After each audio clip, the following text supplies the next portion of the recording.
You know that feeling when you're watching a tutorial and everything just clicks instantly? But then, so many others just leave you more confused than when you started. Well, it turns out there's a secret plan behind those amazing aha moments. And today, we're going to deconstruct that exact blueprint. Let's get into it. So, what is it? What's the secret sauce?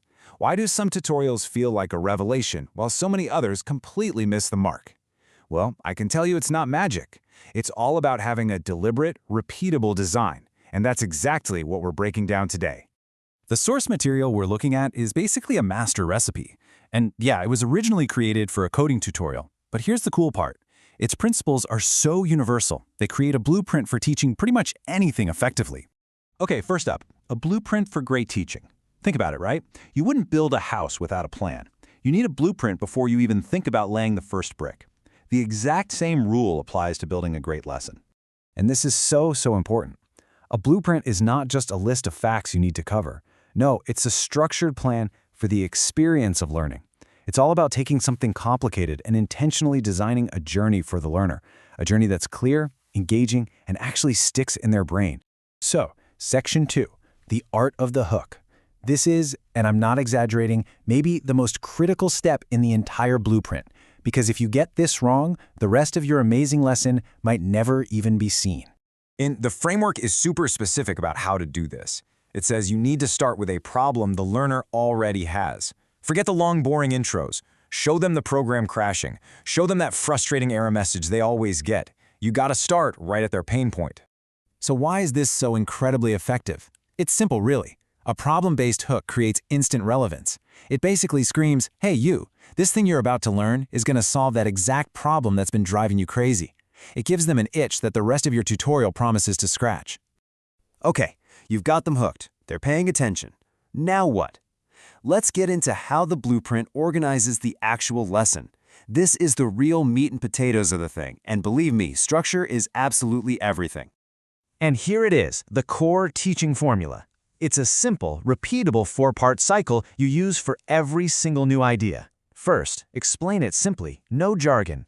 Second, show a concrete example, like a piece of code. Third, you explain what that example actually does. And fourth, you lock it all in with a real-life analogy. You just rinse and repeat this little formula, and even the toughest concepts become way easier to digest.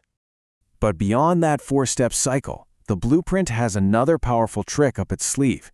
It's a technique for creating one of those genuine aha moments, and it's all about harnessing the power of contrast. And this is exactly how you do it. The idea is to show the before and the after, what happens without your solution versus what happens with it. On one side, you've got total chaos, the program crashing, and on the other, a smooth, graceful save. That side-by-side comparison makes the value of what you're teaching completely undeniable. It's just night and day. All right, so the structure is solid, but we all know people can still get bored, right? Their eyes can glaze over. How do you keep them from zoning out? Well, that brings us to our next section, making the information actually stick. I absolutely love this instruction from the source material. It explicitly says to use a conversational YouTuber tone. Why? Because your tone is just as important as your content. Being conversational and enthusiastic makes everything feel more accessible. It turns a boring lecture into what feels like a one-on-one coaching session. And it gets even more specific. The guide lays out actual tactics to turn someone from a passive viewer into an active learner. You ask them questions directly. You use examples they'll totally recognize, like the most common mistakes beginners make. And you're constantly bringing abstract ideas back down to earth with those real-life analogies. All right, we've done it. We've hooked them, we've taught them the core lesson, and we've kept them engaged. So what's the final piece of this puzzle? Let's talk about how you stick the landing, how you conclude the lesson to make sure the learning is locked in. See, according to this blueprint, the perfect ending isn't just an afterthought. It's not just, okay, bye, it's engineered. It has 3 key parts. 1, a super quick recap of the main points. 2, a really clear call to action. What should they do right now? And 3, you give them a little teaser for the next logical step in their learning journey. This whole process leaves them feeling smart and accomplished, but also hungry for more. So when you put it all together, the big takeaway is this. A great tutorial is never just a brain dump of information. It's a journey. From that problem you start with, to the carefully structured lesson, to the engaging tone, every single part is designed to create an experience. an experience built entirely with the learner in mind. Now, we've spent this whole time deconstructing a blueprint that was made for teaching code. But just think about it for a second. Couldn't you use this exact same structure to teach someone how to bake the perfect loaf of bread? Or explain a really complex historical event? Or break down how the stock market works? Seriously, what couldn't this blueprint teach?